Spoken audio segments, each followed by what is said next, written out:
একটা হাদিস আল্লাহ রাসূল সাল্লাল্লাহু আলাইহি ওয়াসাল্লামের এক সাহাবী রাসূলুল্লাহ সাল্লাল্লাহু আলাইহি ওয়াসাল্লাম, সবাই বলি সাল্লাল্লাহু আলাইহি ওয়াসাল্লাম, নবীজির কাছে এসে প্রশ্ন করছেন, আখবিরনি আনিল ঈমান।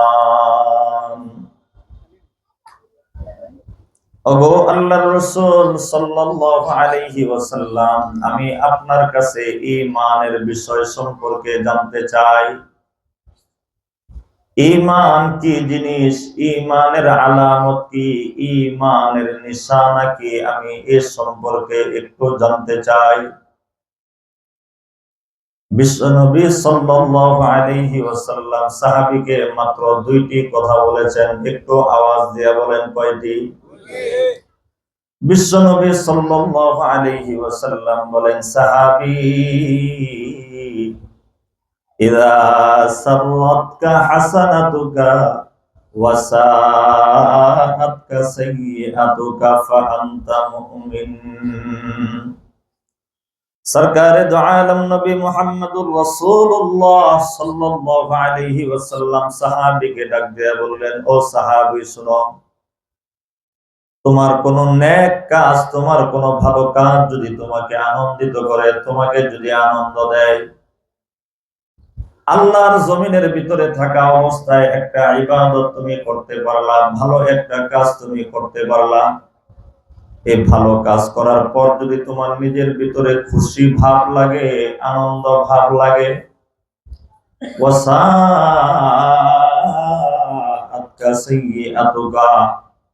মানুষ হিসাবে ভুল ভ্রান্তি হতে পারে, অন্যায় অপরাধ হতে পারে, আর কোন খারাপ কাজ মানুষের দ্বারাই ঘটতে পারে।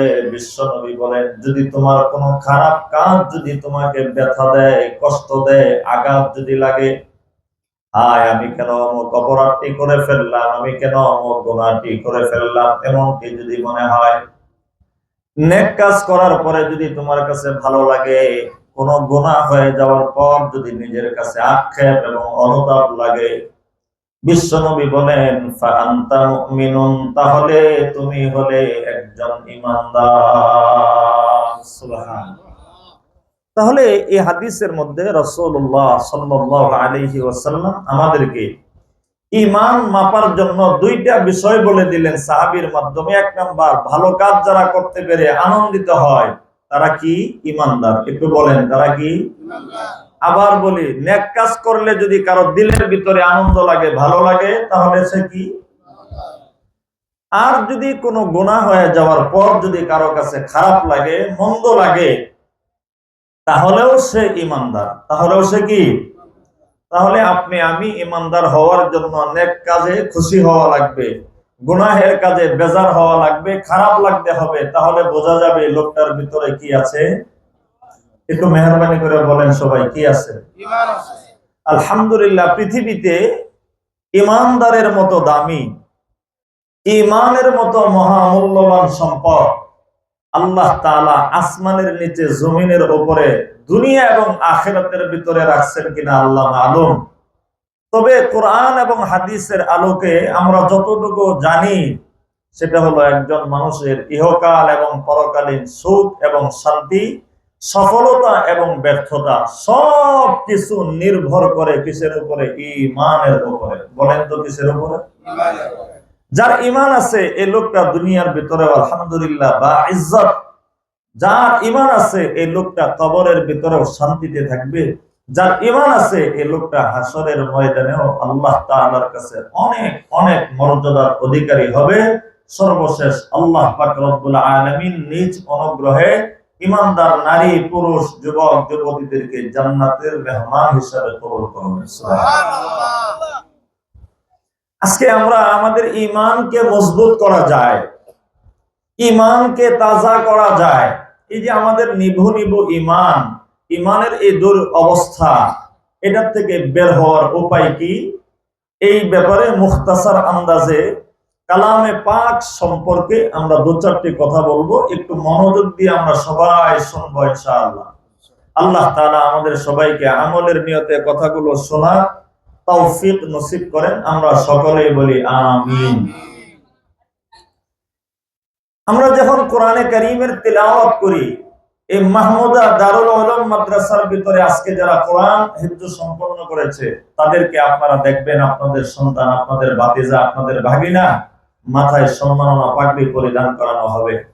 এই যে কোরআনে কারীম যে এরা তেলাওয়াত করে, আর এই যে মাদ্রাসাগুলোর মধ্যে কোরআনে কারীমের তেলাওয়াত দেওয়া হয়, এর দ্বারা আমাদের দৈনন্দিন জীবনে আমাদের লাভ অথবা আমাদের ক্ষতিটা কি? মুহতারাম হাজিরিন, কথাটা সামনের আলোচনা বোঝার জন্য একটা ছোট্ট দৃষ্টান্ত দেই। বিগত ৫-৬ বছর যাবত আমাদের বাংলাদেশে যে পরিমাণ বজ্রপাত হচ্ছে, বেশির কথা বললাম না, বিগত ৫-৬ বছর যাবত যে পরিমাণ বজ্রপাত হচ্ছে, এই ৫-৬ বছর আগে মনে হয় এই পরিমাণে বজ্রপাত আমাদের দেশে হয়। কথা বোঝেন নাই? বজ্রপাত বুঝেন তো? ঠাডা ঠাডা বৃষ্টির সময় যে ঠাডা পড়ে, এই বজ্রপাত। এই ৫ বছরের ভিতরে খুব বেশি পরিমাণে বজ্রপাত হয়। ৫ বছর আগে এত বেশি পরিমাণে বজ্রপাত হইতো না। এটার কারণ কি?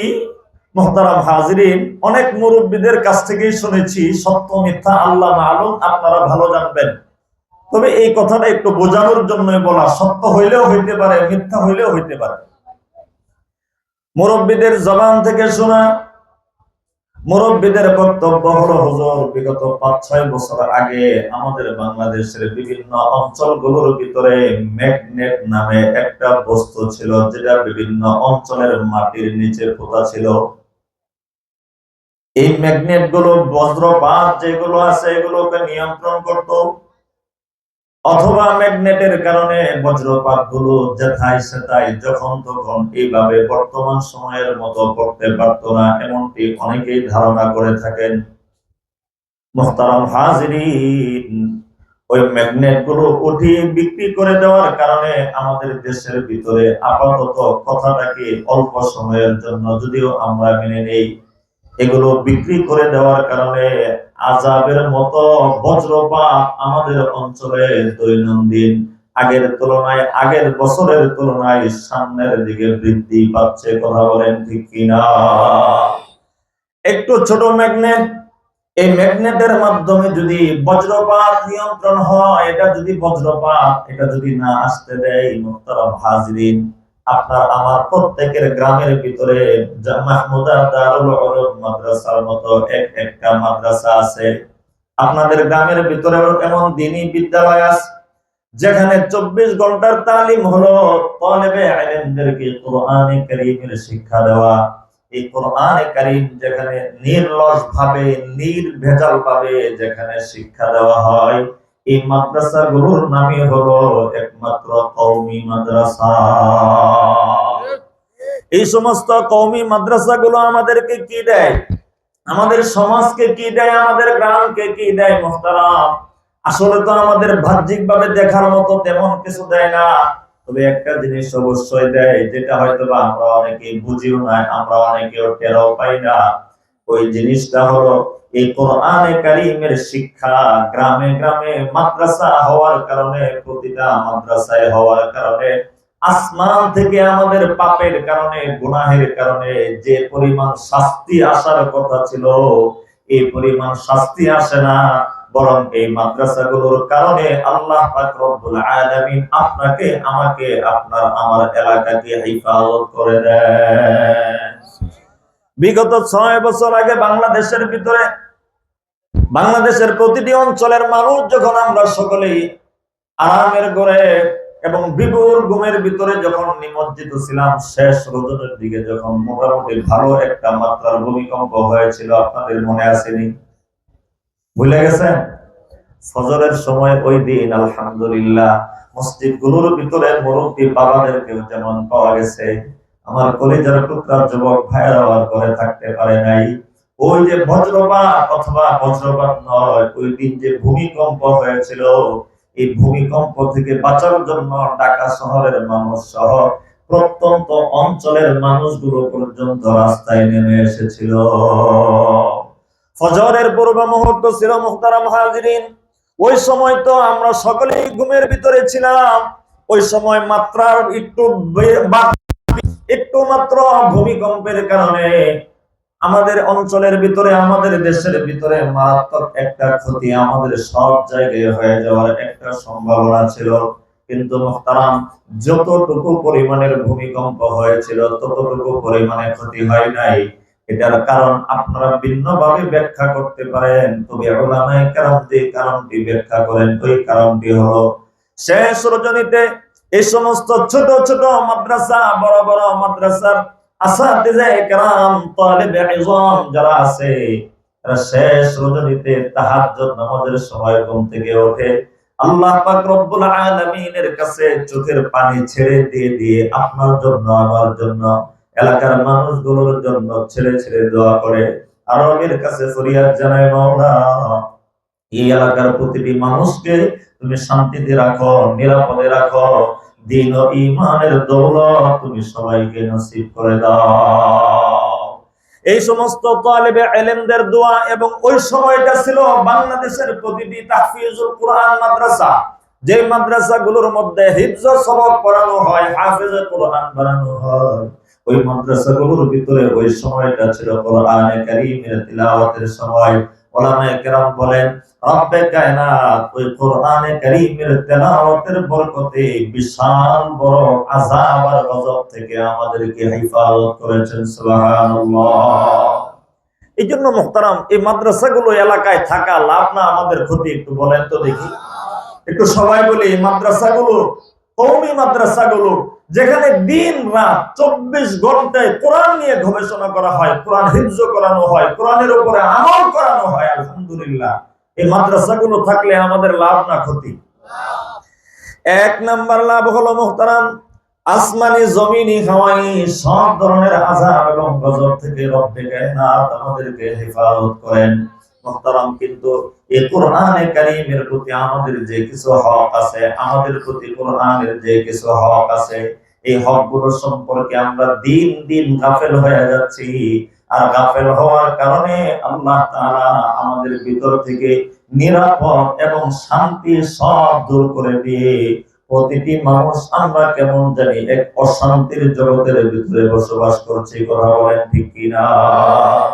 শান্তি তো নাই। শান্তি কোথায় থেকে পাবো? শান্তি আছে যেখানে কোরআনে কারীমের তিলাওয়াত হয়, এখানে শান্তি আছে। শান্তি আল্লাহর পক্ষ থেকে রব্বে কায়নাত নাযিল করেন। হযরত আবু হুরায়রা রাদিয়াল্লাহু তাআলা আনহু থেকে বর্ণিত হাদিসটি আমরা গভীর মনোযোগ দিয়ে শুনি।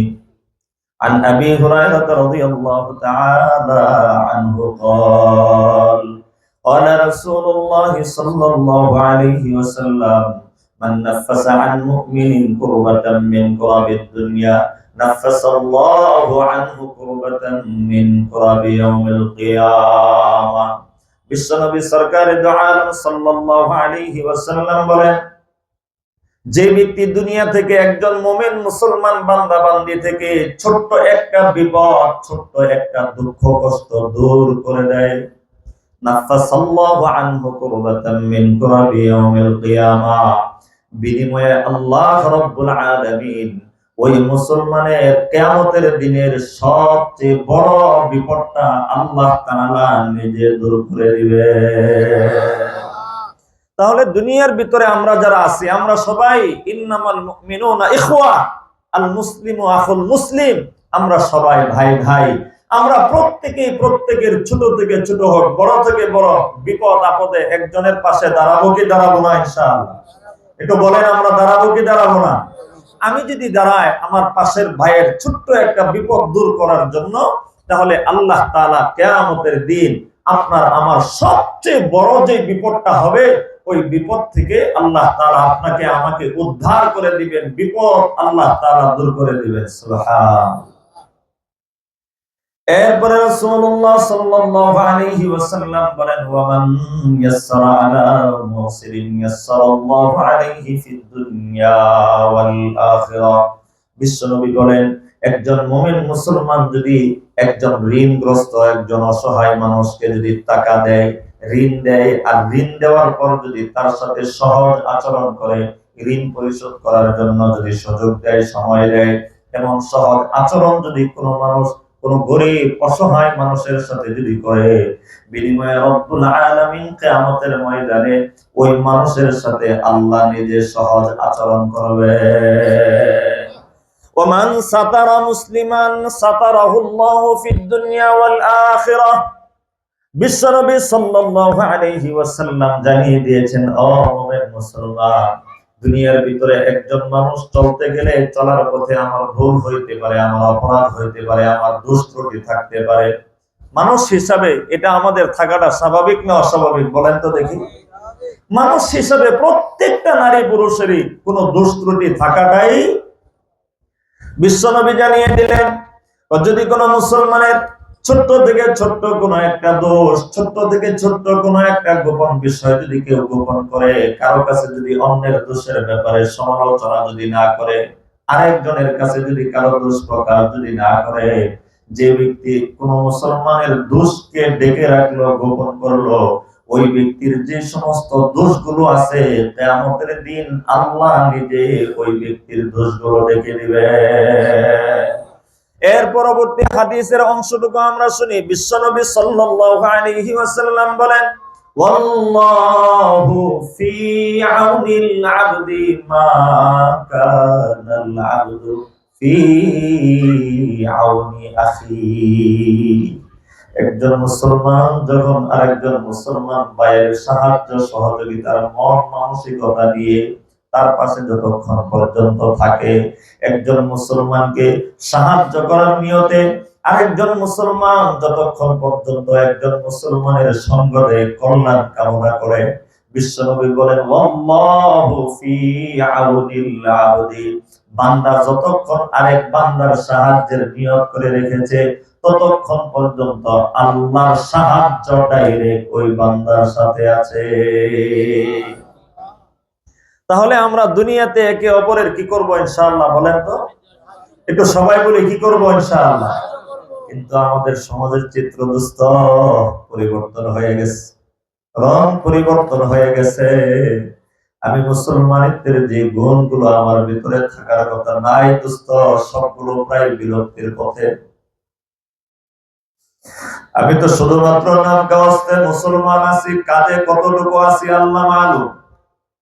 শেষ জামানার ফিতন সম্পর্কে বিশ্বনবী সাল্লাল্লাহু আলাইহি ওয়াসাল্লাম আমাদেরকে যেমন সতর্ক করেছেন, নবীজি বলেন, ইউশিকু আন ইয়াতি আলান নাসি জামান, একটা কাল এমন আসবে, একটা সময় এমন আসবে, যে সময় লা ইয়াবকা মিনাল ইসলামি ইল্লা ইসমু, যে সময় পৃথিবীর ভিতরে ইসলাম শুধুমাত্র নামে থাকবে, কর্মক্ষেত্রে গুণে ইসলাম থাকবে না, ইসলামের আমল আমার ভিতরে মানুষের ভিতরে থাকবে না, ব্যক্তিগত জীবনে থাকবে না, পারিবারিক জীবনেও থাকবে না, রাষ্ট্রীয় জীবনেও থাকবে না। বিশ্বনবী বলেন, লা ইয়াবকা মিনাল ইসলামি ইল্লা ইসমুহু, অচিরে এমন একটা কাল, এমন একটা যুগ আসবে, যে কাল আর যে যুগের ভিতরে ইসলাম শুধুমাত্র নামে থাকবে, কামে ইসলাম থাকবে না। আপনাদের কাছে আমার জানার বিষয় হলো, আজকে তো আমরা সবাই মুসলমান, মুসলমানের সংখ্যা আলহামদুলিল্লাহ অনেক, ইসলাম কি শুধুমাত্র নামেই আছে নাকি কাজেও আছে? কর্মক্ষেত্রে মুসলমানদের মুসলমানিত্বের যে গুণগুলো মহতারাম, এগুলো আমাদের ভিতর থেকে আস্তে আস্তে বিলুপ্তির পথে। ইসলাম শুধুমাত্র নামে আছে, কামের ক্ষেত্রে তেমন একটা নাই। মুহতারাম, আমি এই হাদিসের ব্যাখ্যার দিকে যাচ্ছি না, শুধুমাত্র আপনার আমার ঈমানের হালত কতটুকু এতটুকু বোঝানোর জন্য বললাম। এরপরে আল্লাহর রাসূল বলেন, ওয়ালা ইয়াবকা মিনাল কুরআনি ইল্লা রাসূল, পৃথিবীতে কোরআন তো থাকবে, কিন্তু কোরআনে কারীমের উপরে মানুষের আমল থাকবে না।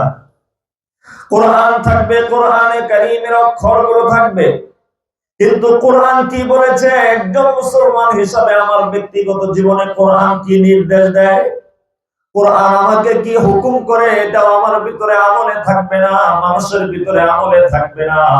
পারিবারিক জীবনেও কোরআনের আমল থাকবে না, সামাজিক জীবনেও কোরআনের বিধান থাকবে না, রাষ্ট্রীয় জীবনেও কোরআনের বিধান থাকবে না, কোরআন বাস্তবায়ন হবে না।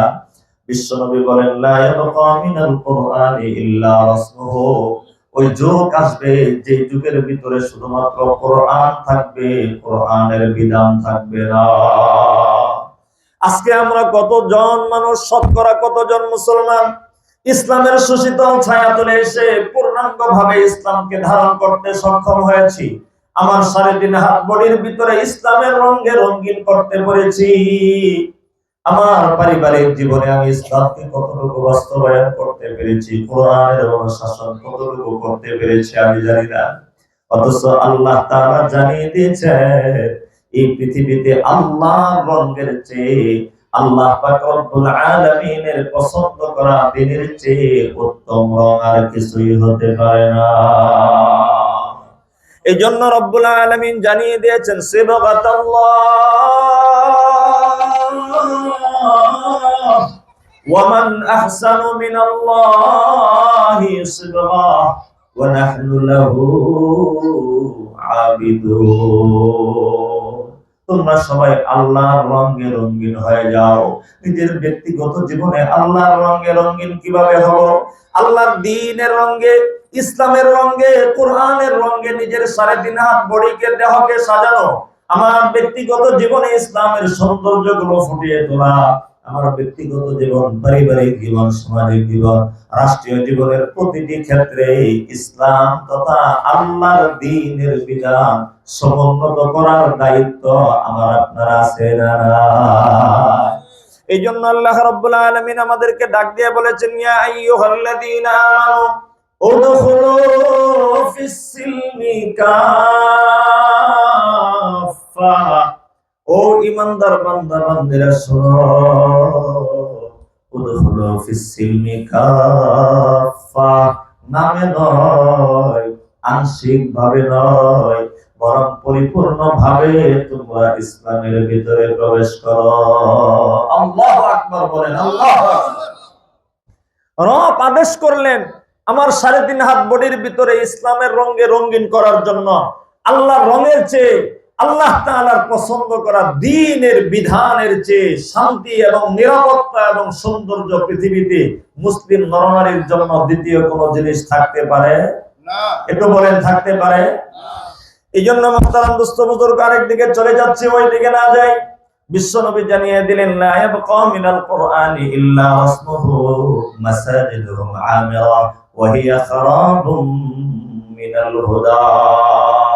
সমাজের ভিতরে মসজিদ আছে, মসজিদ থাকবে, মসজিদগুলো কারুকার্য খচিত থাকতে পারে, মসজিদগুলো টাইলস করা থাকতে পারে, মোজাইক করা থাকতে পারে, কিন্তু মসজিদের ভিতরে, মসজিদের আসল যে উদ্দেশ্য ছিল হিদায়াত, মসজিদের উদ্দেশ্য ছিল কোরআনে কারীমের তালিম দেওয়া, তালিম নেওয়া, কোরআন শিক্ষা দেওয়া, কোরআন শিক্ষা নেওয়া।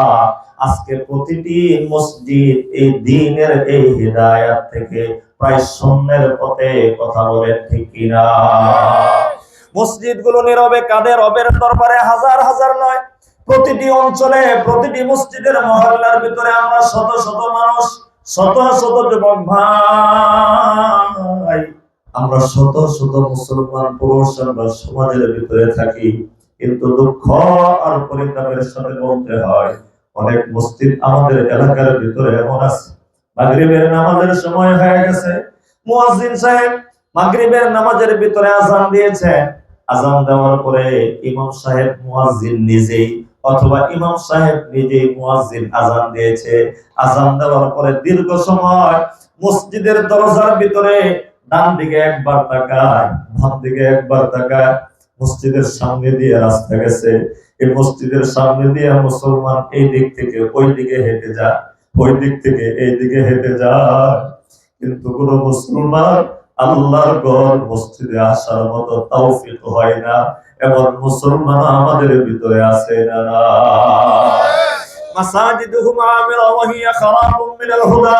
এই জন্য আমরা যারা মুসলমান, মসজিদের মুয়াজ্জিন যখন মসজিদের মিনার থেকে আযান দেয়, আল্লাহু আকবার, আল্লাহু আকবার, আল্লাহু আকবার, আল্লাহু আকবার। ও মুসলমান, তুমি কোন দিকে যাও, কোন দিকে দৌড়াও?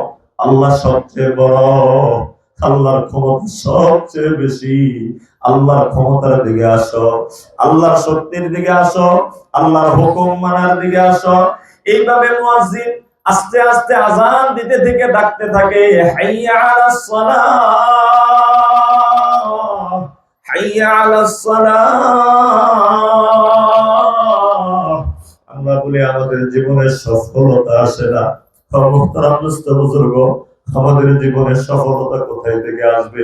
রব যেখানে সফলতার ঘোষণা দিয়েছেন, আমার তাকদীরে হয় না সফলতার জায়গায় যাওয়ার জন্য। রব যেখানে সফলতা লিপিবদ্ধ করে দিয়েছেন, সেখানে যাওয়ার সুযোগ আপনার আমার হয় না। মসজিদ হলো কল্যাণের জায়গা, সফলতার জায়গা। মুয়াজ্জিন সাহেব মসজিদের মিম্বার থেকে ডাক দেয়, হাইয়া আলাস সালাহ, হাইয়া আলাস সালাহ। ও মুসলমান, ওইদিকে এইদিকে কোথায় দৌড়াও? কল্যাণের দিকে আসো। যুবক কোন দিকে যাও? আর ডানে আর বামে নয়। সময় হয়েছে নামাজ পড়া, সময় হয়েছে নিজের জীবনকে নামাজের রঙে রঙিন করার, কোরআনের বিধানের রঙে রঙিন করার। আর ডান দিকে আর বাম দিকে যাওয়ার সময় নেই। এখন আমাদের প্রত্যেকের জন্য উচিত হলো মুসলমান হিসাবে আমাদের দৈনন্দিন জিন্দেগির ভিতরে, বিশেষভাবে নামাজের সময় যখন হয়, আমার মুসলমানিত্বের পরিচয় ধারণ করার জন্য হলেও আমাদের প্রত্যেকের মসজিদে যাওয়ার দরকার আছে না? আবার ওই হাদিসের ভিতরে হযরত আবু হুরায়রা রাদিয়াল্লাহু তাআলা আনহু থেকে বর্ণিত হাদিসের ভিতরে নবীজি বললেন, ওয়াল্লাহু ফি আউনিল আবদি মা কানাল আবদু ফি আউনি আখিহি ওয়া মান সালাকা তরিকান ইয়ালতামিসু ফীহি ইলমা সাহহালাল্লাহু লাহু বিহি তরিকান ইলাল জান্নাহ। বিশ্বনবী বলেন, একজন মুসলমান যে কোনো বয়সেরই হতে পারে, মুরব্বীদের বয়সের একজন মুমিন মুসলমান হতে পারে, যুবকদের বয়সের একজন মুমিন মুসলমান হতে পারে, ছোট্ট একটা নাবালক বাচ্চা আপনার আমার কলিজার টুকরা সন্তান হতে পারে, নাতি হতে পারে, পুতি হতে পারে।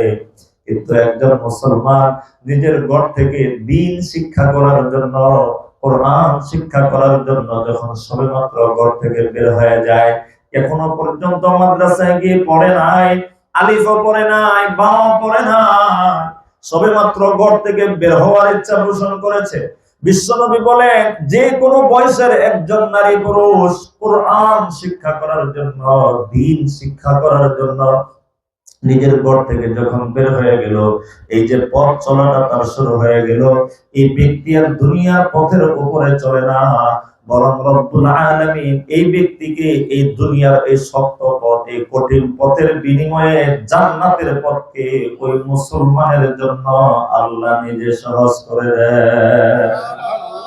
আমরা এখানে আসছি কিসের জন্য বলেন? আল্লাহ রেজামন্দি অর্জনের জন্য। জি জি জি জি, বলেন তো আমরা এখানে আসছি কোরআন শিখার জন্য। বলেন আমরা কোন নিয়তে এসেছি? একটু সবাই বলেন আমরা কি জন্য আসছি? কোরআন শিখতে, কোরআনের বিধান শিখতে, দ্বীন শিখতে আসছি। আমাদের সকলের এই নিয়ত আছে না নাই? আগের যদি নাও থাকে, এখন আমরা কমস কম নিয়ত করি যতক্ষণ এখানে থাকবো দ্বীন শিখবো, দ্বীন জানবো। এই নিয়তে আল্লাহ তাআলা আমাদের সবাইকে কবুল করেন, আমরা সকলে বলি আমিন। তো বিশ্বনবী সাল্লাল্লাহু আলাইহি ওয়াসাল্লাম এই হাদিসের ভিতরে এতটুকু বললেন। এবার কি বললেন? আমরা যে বিষয় নিয়ে কথা বলেছিলাম, কোরআন শরীফ সম্পর্কে আমরা কিছু কথা বলবো মুহতারাম। তো আল্লাহ তাআলা, আল্লাহর রাসূল সাল্লাল্লাহু আলাইহি ওয়াসাল্লাম এই হাদিসের পরবর্তী অংশের ভিতরে বলেন, ওমাজতামা কওম ফি বাইতিম মিন বুয়ুতিল্লাহ ইয়াতলুনা কিতাবাল্লাহি ওয়া ইয়াতাদারাসুনাহু বাইনাহুম ইল্লা নাযালাত আলাইহিমুস সাকিনাহ। বিশ্বনবী সাল্লাল্লাহু আলাইহি ওয়াসাল্লাম বলেন, কোন মুমিন মুসলমানদের কয়েকজন লোক যখন একত্রিত হয়ে একটা এরিয়ার ভিতরে, একটা জায়গার ভিতরে, আল্লাহ তাআলার ঘর সমূহের মধ্য থেকে কোন একটা ঘরের ভিতরে যখন মুমিনরা একত্রিত হয়ে বসে, তাদের দুইটা উদ্দেশ্য থাকে। একটা উদ্দেশ্য হলো ইয়াতলুনা কিতাবাল্লাহি, কোরআন তেলাওয়াত করবে। দ্বিতীয় নাম্বার উদ্দেশ্য হলো ইয়াতাদারাসুনাহু বাইনাহুম, এবং ওই মানুষগুলো কোরআন অধ্যয়ন করে, পরস্পরে নিজে একে অপরকে কোরআন শেখায়। ওই ব্যক্তিও আরেকজনের কাছ থেকে কোরআন শিখে। ইয়াতাদারাসুনাহু বাইনাহুম, এই মানুষগুলো যখন কোরআন অধ্যয়ন করতে থাকে, আল্লাহর রাসূল বলে ওই সম্প্রদায়কে, ওই জাতিকে আল্লাহ তাআলা বিশেষভাবে 4টা পুরস্কারে ভূষিত করেন। আওয়াজ দিয়ে বলি সুবহানাল্লাহ। তাহলে মুহতারাম হাজিরিন, একজন মানুষ আর একজন মুমিন মুসলমান যখন কোরআন তিলাওয়াত করে অথবা কোরআন তেলাওয়াত শিখে অথবা শিখায়, দিন শিখে অথবা শিখায়, যেটাকে আমরা বাংলায় বলি অধ্যয়ন করা, আরবিতে বলা হয় তাদারুস, যেটার অর্থ হলো পরস্পর আলোচনার মাধ্যমে দিন জানিয়ে দেওয়া, দিন জেনে যাওয়া। আমরা যে এখানে আসছি দিন জানার জন্যই তো আসছি, কি বলেন আলহামদুলিল্লাহ? সবাই দিন জানার জন্য আসি নাই? তো আল্লাহ তাআলা তার হাবিব সাল্লাল্লাহু আলাইহি ওয়াসাল্লাম আমাদেরকে আল্লাহর পক্ষ থেকে তার হাবিব জানিয়ে দিলেন, যারা কোরআন শিখে, যারা কোরআন শিখায়, দর্স তাদরিসের কাজে যারা থাকে, আল্লাহ তাআলা তাদেরকে 4টা পুরস্কার দেন। কয়টা পুরস্কার? আমরা এই 4টা জিনিস এখান থেকে ভালো করে, আগের গুলো যদি মুখস্থ পারেন তাহলে মুখস্থ করছেন আলহামদুলিল্লাহ। যদি আগের গুলো মুখস্থ নাও থাকে, কোরআনে কারীমের ব্যাপারে আমরা এই 4টা কথা, 4টা পুরস্কার অবশ্যই গভীর মনোযোগ দিয়ে আমরা শুনি ইনশাআল্লাহ। বিশ্বনবী সাল্লাল্লাহু আলাইহি ওয়াসাল্লাম বলেন, ইল্লা নাযালাত আলাইহিমুস সাকিনাহ। যে জায়গার ভিতরে কোরআনে কারীমের তিলাওয়াত করা হয়, যেখানে দ্বীন শিক্ষা দেওয়া হয়, তাদারুসুল ইলমি, ইলমে দ্বীন যেখানে পরস্পরের ভিতরে অধ্যয়ন করা হয়, অধ্যয়ন শেখানো হয়, এই সমস্ত জায়গাগুলোর ভিতরে যেই মানুষগুলো আসলো, যেই মানুষগুলো এসে বসে পড়লো, 1 নাম্বার পুরস্কার হলো নাযালাত আলাইহিমুস সাকিনাহ। আল্লাহর পক্ষ থেকে ওই মানুষগুলোকে আল্লাহ তাআলা শান্তির দ্বারা, সাকিনাতের দ্বারা আল্লাহ তাআলা পরিবেষ্টন করেন। আওয়াজ দিয়ে বলি সুবহানাল্লাহ। যারা কোরআন পড়ে, যারা কোরআন পড়ায়, যারা দ্বীন শিখে, যারা দ্বীন শিখায়, 1 নাম্বার পুরস্কার নাযালাত আলাইহিমুস সাকিনাহ। ওই মানুষগুলোর উপরে আল্লাহর পক্ষ থেকে শান্তির বাড়ি দ্বারা বর্ষিত হয়। মুহতারাম হাজিরিন, আজকে আমরা এখানে যারা আসছি, আমরা কেউ বুকে হাত দিয়ে হয়তো বা বলতে পারবো না, হুজুর আজকে আমি খুব ভালো হালতের ভিতরে আছি, শান্তি এবং নিরাপদের ভিতরে আছি। এমন কোন মুসলমান বলার মতো তেমন একটা সুযোগ আমাদের দৈনন্দিন জীবনের ভিতরে নাই।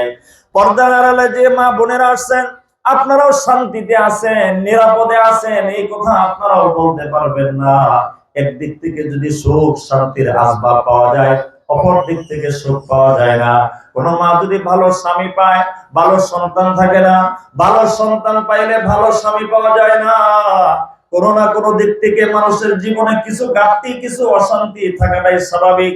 বিশ্বনবী বলেন, যদি তোমার অন্তরের অশান্তি সহ সামাজিক এবং পারিবারিক অশান্তি যদি দূর করতে চাও, আল্লাহর পক্ষ থেকে সাকিনাতের মালিক যদি হতে চাও, তাহলে যেখানে দ্বীন শিক্ষা দেওয়া হয়, যেখানে দ্বীন পড়ানো হয়, এমন জায়গার ভিতরে তোমরা চলে যাও। সুবহানাল্লাহ। তাহলে এখানে দ্বীন শিক্ষা দেওয়া হয়, 1 নাম্বার পুরস্কার সাকিনা বা শান্তি নাজিল হয়। বলেন, যেখানে কোরআনে কারীমের শিক্ষা দেওয়া হয় সেখানে কি নাজিল হয়? শান্তি। বলেন বাংলাটা কি? আমরা একটু সবাই বলি, সবক করবো ইনশাআল্লাহ। যেখানে কোরআনে কারীমের তালিম তরবিয়ত হয়, কোরআন শিক্ষা দেওয়া হয়, এখানে কি নাজিল হয়? আলহামদুলিল্লাহ বলেন। আজকে থেকে আজকে থেকে খুব বেশি নয়, 20-25 বছর আগে, এই যে মুরব্বীদের আমলের এবং ওনাদের বয়সের যে বাবারা আছেন, আপনারা বলতে পারবেন আলহামদুলিল্লাহ, বর্তমান সময়ে আমাদের সমাজের ভিতরে, আমাদের পারিবারিক জীবনে আমরা যে পরিমাণ একটা অশান্তির দাবানলে দৈনন্দিন আমাদের সময়গুলো কাটে, আজকে থেকে 20 বছর আগে মুরব্বীদের কিন্তু এই পরিমাণ অশান্তি ছিল না। আপনারা কি আমার এই কথার সাথে কেউ একমত হতে পারবেন? হ্যাঁ, বিশেষ করে যারা মুরব্বী আছেন, একমত হওয়ারই কথা। এখন বলবেন, প্রশ্ন করতে পারেন, যুবক ভাইয়েরা সহ মুরব্বী বাবারাও প্রশ্ন করতে পারেন, হুজুর 20 বছর আগে তো আমিই ছিলাম, 20 বছর পরে আমার ছেলে হয়েছে, আমার নাতি হয়েছে, শান্তি বেশি হওয়ার কথা, কিন্তু শান্তি নাই কেন? মুহতারাম হাজিরিন, এক একজন এক এক আঙ্গিকে ব্যাখ্যা করবে, এক একজন এক এক দিক থেকে কথা বলবে। আমি আপনাদের খেদমতে যে বিষয়টা টাচ দিতে চাই, সে বিষয়টা হলো, আজকে থেকে 20 বছর আগে প্রত্যেকটা মুসলমানের ঘরের ভিতরে শান্তির বাণী যে গ্রন্থের ভিতরে আছে, যে কিতাবের ভিতরে আছে, ওই কিতাবের নাম হলো আল কোরআনুল কারীম। প্রত্যেকটি মুসলমানের ঘরের ভিতরে আল কোরআনুল কারীম ছিল। এজন্য দাদা দাদির ভিতরে শান্তি ছিল, বাবা মায়ের ভিতরে শান্তি ছিল, সব জায়গায় শান্তি বিরাজমান ছিল। শান্তি এবং কোরআনে কারীমের আহকামাতের বিধান হয়তোবা অনেকেই চেষ্টা করত, অনেকেই মানত ব্যক্তিগত জীবনে। আজকে 20 বছর পরবর্তী জীবনে এসে আমরা কোরআন আর আমাদের ঘরের ভিতরে রাখতে পারি নাই। এখন কোরআনের জায়গা হয়ে গেছে মুসলমানদের মসজিদ, কোরআনে কারীমের রাখার জায়গা হলো বিভিন্ন মাদ্রাসা। এখন সাধারণত আগের তুলনায় 20 বছর আগের তুলনায় প্রত্যেকটা মুসলমানের ঘরে আর কোরআন শরীফ পাওয়া যায়। একটু বলেন এই কথাটা কি ঠিক না বেঠিক? এই কথাটা সত্য না মিথ্যা?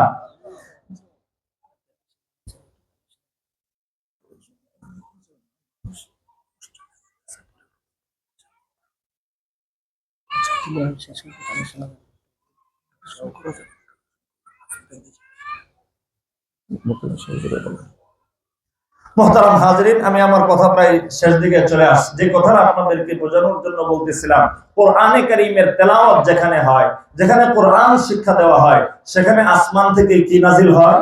একটু সবাই বলি, সেখানে আসমান থেকে কি নাজিল হয়? নাযালাত আলাইহিমুস সাকিনাহ, আসমান থেকে শান্তি নাজিল হয়। শান্তির সুরতটা কি হইতে পারে? আল্লাহর পক্ষ থেকে ইতমিনানের সুরতটা কি হইতে পারে? হযরত বারা ইবনে আযিব রাদিয়াল্লাহু তাআলা আনহু থেকে বর্ণিত বুখারী শরীফের এক হাদিস আমরা শুনি। হযরত বারা ইবনে আযিব রাদিয়াল্লাহু তাআলা আনহু বলেন, কানা রাজুলুন ইয়াকরাউ সূরাতাল কাহফি, একজন মানুষ, একজন সাহাবী, একজন ব্যক্তি সূরাতুল কাহফ 15 নম্বর পারার ভিতরে একটা সূরা আছে সূরাতুল কাহফ। একজন মুসলমান সূরাতুল কাহফ তিলাওয়াত করতেছিল।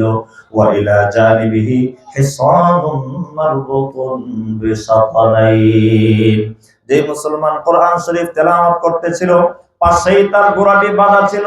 দুইটি রশির মাধ্যমে ঘোড়াটিকে বেঁধে রাখা হয়েছে। দুই রশি দুই দিক থেকে খুব মজবুত করে ঘোড়াটিকে যখন বেঁধে রাখা হয়েছে, এমত অবস্থায় সাহাবী দেখলেন ফাতাহাসসাতুহু সাহাবাতুন, আসমান থেকে ছোট্ট এক টুকরো মেঘখণ্ড দেখা যায়। আওয়াজ দিয়ে বলেন আল্লাহু আকবার। এবার এই মেঘখণ্ড তো উনি দেখতে পাইলেন, এই সাহাবীকে মেঘখণ্ড ঢেকে নিয়েছে। আল্লাহ রাসূল সাল্লাল্লাহু আলাইহি ওয়াসাল্লাম হাদিসের ভিতরে বলেন ফাজাআলাত তাদনু ওয়া তাদনু, ওই যে আসমানের ভিতরে যে এক টুকরো মেঘখণ্ড দেখা যাচ্ছিল, মেঘখণ্ড উনি তেলাওয়াত করে আস্তে আস্তে নিচের দিকে আসে। উনি তেলাওয়াত করে মেঘখণ্ড আস্তে আস্তে নিচের দিকে আসে। এমন একটা পর্যায়ে ওয়াজআলা ফারাসুহু ইয়ানফিরু, উনার পাশে যে ঘোড়াটি বাঁধা ছিল, এবার এই ঘোড়াটি ভয়ে লাফালাফি শুরু করে দিয়েছে, আতঙ্কিত হয়ে পড়েছে। এই ঘোড়া যখন লাফালাফি আর আতঙ্কিত হয়ে গেছে, এবার এই ঘটনা এতটুকু পর্যন্ত ফালাম্মা আসবাহা, সকাল যখন হয়ে গেছে, এই ব্যক্তি, এই সাহাবিয়াতুন নবী সাল্লাল্লাহু আলাইহি ওয়াসাল্লাম আর কোথাও যান নাই, রাতের বেলার ঘটনা শোনানোর জন্য নবীজির দরবারে চলে এসেছে। ফাযাকারা যালিকা লাহু, আল্লাহ রাসূলের কাছে রাতের বেলার ঘটনার বিবরণ সাহাবী দিয়া বলে, হুজুর আমি তেলাওয়াত করতেছিলাম, এই তেলাওয়াতের মুহূর্তে আমি হঠাৎ করে উপরের দিক থেকে দেখতে পাইলাম মেঘখণ্ড আমাকে ডেকে নিয়েছে। আমার পাশে ঘোড়াটি বাঁধা ছিল, লাফালাফি শুরু করে দিয়েছে। এবার আল্লাহর রাসূল সাল্লাল্লাহু আলাইহি ওয়াসাল্লাম বলেন, সাহাবী তিলকাস সাকিনাতু তানাজ্জালাত বিল কুরআন। নবীজি বলেন, সাহাবী তুমি আসমানের ভিতরে শূন্য জায়গায় যে একটু মেঘখণ্ড দেখেছো, এটা কোনো মেঘখণ্ড নয়, এটা স্বাভাবিক কোন জিনিস নয়, এটা ছিল আল্লাহর পক্ষ থেকে সাকিনা, শান্তি। এটা কোরআনে কারীমের তেলাওয়াতের সাথে সাথে উপরের দিক থেকে নিচের দিকে নেমে আসতেছিল। সুবহানাল্লাহ। তাহলে যেখানে কোরআনে কারীমের তেলাওয়াত করা হয়, শান্তি দান করেন কে? একটু বলেন। আমার আপনার ঘরের ভিতরে যদি কোরআনে কারীমের তেলাওয়াত হয়, সেখানেও শান্তি দান করবেন কে? আল্লাহ রাসূলের এই হাদিস সত্য না মিথ্যা বলেন তো দেখি। আমরা যারা মুসলমান মিথ্যা বলার বা কল্পনা করার মতো কোনো সুযোগই নাই। তাহলে আপনি যদি আপনার দিলের ভিতরে যদি শান্তি চান, আমি যদি দিলের ভিতরে শান্তি চাই, পরিবারের ভিতরে যদি শান্তি চাই, একটু মেহেরবানি করে বলেন তো দেখি, আমাদের প্রত্যেকের কোরআনে কারীমের সাথে সুসম্পর্ক রাখার দরকার আছে না? এবার বিশ্বনবী সাল্লাল্লাহু আলাইহি ওয়াসাল্লাম ওই হাদিসের পরবর্তী অংশের ভিতরে বলেন, ওয়া গাশিয়াতহুমুর রাহমাহ, যে মানুষগুলো একটা জায়গায় একত্রিত হয়ে কোরআনে কারীমের তেলাওয়াত শিখে, দ্বীন শিখে, এই মানুষগুলোর দ্বিতীয় নম্বর পুরস্কার হলো আল্লাহর রহমতের মাধ্যমে আল্লাহ পাক রব্বুল আলামিন পুরা কওম, পুরা জাতিকে আল্লাহর রহমতের চাদরে আবৃত করে দেন। বলি সুবহানাল্লাহ। ওয়া হাফাতুহুমুল মালায়েকা, বিশ্বনবী সাল্লাল্লাহু আলাইহি ওয়াসাল্লাম বলেন, তিন নাম্বার পুরস্কার হলো মানুষগুলো যখন কোন জায়গায় একত্রিত হয় দ্বীন শিক্ষা করার জন্য এবং দ্বীন বোঝার জন্য, এই মানুষগুলোর তিন নাম্বার পুরস্কার হলো চতুর্দিক থেকে ফেরেশতাদের নিরাপত্তার একটা বেষ্টনীর ভিতরে এই মানুষগুলো অবস্থান করে। সুবহানাল্লাহ। তাহলে কোরআনে কারীম যদি তেলাওয়াত করা হয়, কোরআনে কারীম যদি শিখে অথবা যদি শিক্ষা দেওয়া হয় কোন জায়গায়, আল্লাহ তাআলার কোন ঘরের ভিতরে, কয়টা পুরস্কার একটু বলেন তো দেখি? কয়টা বাবারা? একটু সবাই একটু বলি, আঙ্গুল দিয়ে দেখায় কয়টা? এক নাম্বার পুরস্কার হলো যেখানে কোরআনে কারীমের তেলাওয়াত হয় সেখানে সাকিনা বা শান্তি নাজিল হয়। সুবহানাল্লাহ। তাহলে আমাদের ঘরেও যদি আমরা শান্তি চাই, আমাদের ঘরে কোরআনে কারীমের তেলাওয়াতের প্রয়োজন আছে না নাই? দ্বিতীয় নাম্বার পুরস্কার, আল্লাহর রহমত ছাড়া পৃথিবীতে কোনো মানুষ শান্তিতে থাকতে পারে? একটু বলেন, থাকতে পারে? এই জন্য ব্যক্তিগত জীবনে শান্তির জন্য আল্লাহর রহমতের প্রয়োজন, পারিবারিক জীবনেও শান্তির জন্য আল্লাহর দয়া, আল্লাহর অনুকম্পার প্রয়োজন, সামাজিক জীবনেও শান্তি এবং হামলা মামলা থেকে নির্ভীক জীবন যাপনের জন্য মুসলমানদের জন্য আল্লাহর রহমতের দরকার আছে না? যেখানেই কোরআন সেখানে রহমত। সুবহানাল্লাহ বলেন। আল্লাহর রহমতের দ্বারা যারা কোরআনের সাথে সম্পৃক্ত হয় তাদেরকে ঢেকে নেওয়া হয়। তিন নাম্বার পুরস্কার হলো ফেরেশতাদের চতুর্দিক থেকে বেষ্টনী দেওয়া হয়। চার নাম্বার পুরস্কার বিশ্বনবী সাল্লাল্লাহু আলাইহি ওয়াসাল্লাম বলেন, এই চার নাম্বার পুরস্কারটা আপনারা শোনার জন্য কে কতটুকু প্রস্তুত জানি না, কিভাবে শুনবেন জানি না, তবে এটা বোঝার আগে একটা ছোট্ট দৃষ্টান্ত দেই। আমরা যদি আমাদের এলাকার ভিতরে কোন ঊর্ধ্বতন রাষ্ট্রীয় কোন কর্মকর্তা ব্যক্তির সাথে যদি আমরা সাক্ষাৎ পাই অথবা ওই ব্যক্তির দরবারে যদি আমার সম্পর্কে যদি ভালো আলোচনা হয়, তাহলে কি বলেন আমি খুশি হব না বেজার হব? আপনারা বলেন, খুশি হবেন না বেজার হবেন? অত্র এলাকার এমপি সাহেবের কাছে যদি আপনার আমার ব্যাপারে যদি আলোচনা হয়, আপনি বলবেন হুজুর আমি তো লাকি চান্সে আছি। কিভাবে ভাই লাকি চান্সের ভিতরে আছেন? তো এমপি সাহেব আমার ব্যাপারে ভালো জানে, এমপি সাহেবের ভিতরে এমপি সাহেবের জবান থেকে আমার ব্যাপারে আলোচনা করা হয়। ও মুহতারাম দোস্ত বুজুর্গ মুসলমান বন্ধুরা আমার, একজন এমপির মন্ত্রীর মর্যাদা বুঝে, একজন এমপি সাহেবের কথার মর্যাদা আমি অনুধাবন করি। এই জন্য তার কাছে যদি আমার আলোচনা করা হয় আমার দাম বেড়ে যায়। আরেকজন মুমিন মুসলমান যখন কোরআনে কারীমের তিলাওয়াত করে, কোরআন নিয়ে গবেষণা করে, কোরআনের সাথে সম্পৃক্ত হয়, কোরআনকে মহব্বত করে, দুনিয়ার কোন জমিনের ভিতরে নয়, দুনিয়ার কোন রাজা বাদশার দরবারে নয়, স্বয়ং সাত আসমান সাত জমিন সহ কুল কায়নাতের মালিক ও খালিক আল্লাহর দরবারে ওই বান্দা বান্দির ব্যাপারে আলোচনা হয়। কে কে চাই আমার নামটা আরশের ভিতরে আলোচনা হোক ইনশাআল্লাহ? বুঝেন নাই আপনারা? আমাদের নামের আলোচনাটা আল্লাহ তাআলা করেন আরশের ফেরেশতাদের সাথে, এটা আমরা সবাই চাইনি? আল্লাহ আপনি আমাদের সবাইকে কবুল আর মঞ্জুর করেন। সবাই বলে আমিন। কোরআনে কারীমের তেলাওয়াত করা, কোরআনকে মহব্বত করা, কোরআন শরীফ যারা মহব্বত করে তাদেরকে মহব্বত করা, মসজিদ মাদ্রাসাকে মহব্বত করার তৌফিক আল্লাহ তাআলা আমাদের সবাইকে নসিব করেন। আমরা সকলেই বলি আমিন। হযরত জুবাইর ইবনে মুতাইম রাদিয়াল্লাহু জি মুহতারাম, হযরত জুবাইর ইবনে মুতাইম রাদিয়াল্লাহু তাআলা আনহু থেকেও বর্ণিত ছোট্ট একটি হাদিস আছে। আবশিরু, আল্লাহ রাসূল বলেন, হে মুমিন মুসলমানরা তোমরা সুসংবাদ গ্রহণ করো। সুবহানাল্লাহ বলেন। বিশ্বনবী বললেন তোমরা কি করো? সুসংবাদ গ্রহণ করো। ফাইন্না হাযাল কুরআন তরফুহু বিয়াদিল্লাহি ওয়া তরফুহু বিআইদিকুম। বিশ্বনবী বলেন এই কোরআনে কারীম এটা এমন একটা কিতাব যে কিতাবের এক পাশ এক অংশ হলো আরশের মালিক আল্লাহর কুদরতে হাতের ভিতরে, এই কোরআনে কারীমের আরেকটা পাশ আরেকটা অংশ হলো তোমাদের হাতের ভিতরে। সুবহানাল্লাহ। একটা জিনিস যদি দুইজনের হাতের ভিতরে থাকে, এই জিনিসটাকে একজন এই মাথায় যদি ধরে আরেকজন যদি এই মাথায় ধরে, তাহলে জিনিসটা যদি মজবুত হয়, উনি যদি এই দিকে আসতে চায় আসাটা সহজ, আর এই দিকের মানুষও যদি ওই দিকে যেতে চায় এটাও সহজ। মুহতারাম হাজিরিন, একজন মুসলমান যদি আল্লাহ তাআলার মারিফতের আলোয় নিজের অন্তরকে আলোকিত করতে চায়, একজন মুসলমান যখন তার ঈমানের নূর ঈমানের আলোর দ্বারা নিজের জীবনকে আলোকিত করতে চায়, কোরআনে কারীমের কোনো বিকল্প নাই। এই কোরআন ধরলে মুসলমান কোনোদিন ঠকে নাই, ঠকবে না, বরং এই কোরআনের সাথে সম্পর্ক যারা লাগাবে আল্লাহ তাআলা তাদেরকে তার মারিফত এবং বিশেষ সম্পর্ক দান করবেন। সুবহানাল্লাহ।